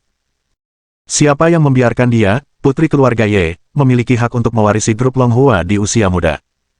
Jika dia benar-benar mengalami kecelakaan, sepertinya ada cukup banyak orang yang bisa mendapatkan keuntungan dari ini. Ye Han dan Qin Wushuang saling pandang dan hampir menarik napas. Baiklah, aku mengerti, lanjutkan penyelidikan dan cari tahu identitas orang-orang ini. Ye Han mengangguk dingin. Dia melirik Chen Yuan, seolah sedang berpikir. Baik, Nona. Pengawal itu mundur dan dengan cepat mulai memahami situasi. Kurang dari setengah jam berlalu. Mayat 3 pembunuh lainnya juga ditemukan. Sekarang, polisi biro kota terkejut. Polisi menemukan teropong militer 24X dan senapan sniper M di samping orang-orang ini. Senapan ini bukan senapan sniper dalam game. Ini adalah senjata sungguhan. Masalah ini segera menarik perhatian besar. Segera, identitas orang asing ini ditentukan. Mereka adalah band rock bawah tanah yang disewa oleh perusahaan tertentu, dan mereka cukup terkenal di kalangan band bawah tanah. Tapi jelas, masalahnya tidak sesederhana itu. Penyanyi bawah tanah siapa yang bermain dengan senapan sniper M24? Ada juga senjata militer berbentuk segitiga. Dan tempat kejadian kecelakaan mobil di mana mobil itu sengaja ditabrak. Sangat mencurigakan. Siapa yang menyelundupkan senjata-senjata itu? Siapa identitas asli orang-orang ini? Mungkinkah itu pembunuh legendaris? Jika benar-benar seorang pembunuh, siapa yang akan mereka bunuh? Apakah itu Tuan Tembakau? Atau putri keluarga Ye? Atau putri keluarga Qin? Siapa yang akhirnya terbunuh? Sementara polisi sangat mementingkan hal itu. Para pengawal di sekitar putri keluarga Ye dan putri keluarga Qin juga menjadi sangat gugup. Tidak mungkin, ada kasus penculikan yang ditargetkan di Seoul belum lama ini, dalangnya belum ditemukan, dan tiba-tiba muncul 5 pembunuh asing. Bahkan menggunakan senapan sniper. Tidakkah Anda bisa tenang? Kembali ke rumah besar. Pengawal itu segera melaporkan hasil penyelidikan secara detail. Nona, menurut penyelidikan awal, total ada 5 pembunuh, dan mereka datang ke kota Tianmen 3 hari yang lalu. Mereka diundang untuk tampil di sebuah bar, tetapi sebenarnya mereka telah berkeliaran di sekitar kru selama beberapa hari terakhir untuk mengamati. Posisi. Penembak jitu berada menghadap lorong kru, yang merupakan titik bidik yang sangat bagus. Nona muda itu keluar dari lorong staf kru, dan baru saja terekspos di depan mata penembak jitu. Suara pengawal itu terdengar. Tangan dan kaki Qin Wushuang seketika menjadi dingin, itu terlalu berbahaya. Apakah mereka baru saja meleset dari dewa kematian? Selain itu, tempat kejadian perkara sangat mencurigakan. Beberapa pembunuh ini dijepit dan dipatahkan, dan beberapa ditembak tepat di kepala dengan batu. Alat macam apa yang bisa membuat batu itu mengeluarkan kekuatan sebesar itu? Terlalu mencurigakan. Batu itu menembus kepala, mungkinkah? Ye Han dan Qin Wushuang saling pandang. Jelas, mereka sudah punya jawaban di dalam hati. Chen Yuan menyelesaikan kasus para pembunuh ini untuk kita. Itulah yang dia maksud ketika dia meminta kita kembali ke kota iblis tadi, tapi mengapa dia tidak mengatakan apa-apa? Qin Wushuang diam-diam merasa tersentuh. Mengapa pria ini selalu harus menanggung semuanya sendirian? Awalnya, masalah ini tidak ada hubungannya denganmu, tetapi kau menanggung semua bahaya sendirian. Mohon dukungan dari omom ante-ante sekalian, buat subscribe atau sharekan novel Mimin ke Facebook kalian, agar channel Mimin bisa terus berkembang. Dengan begitu, Mimin bisa lebih semangat untuk up novel seru lain ke depannya. Buat teman-teman yang sudah subscribe dan sharekan novel Mimin, Mimin ucapkan terima kasih sebanyak-banyaknya. Sekiranya teman-teman menghadapi masalah video diputar dalam bahasa Inggris, coba tukar kepada bahasa Indonesia original melalui cara ini. Semasa mendengarkan, pencet tombol setting di atas kanan video, pilih audio track dan tukar bahasa.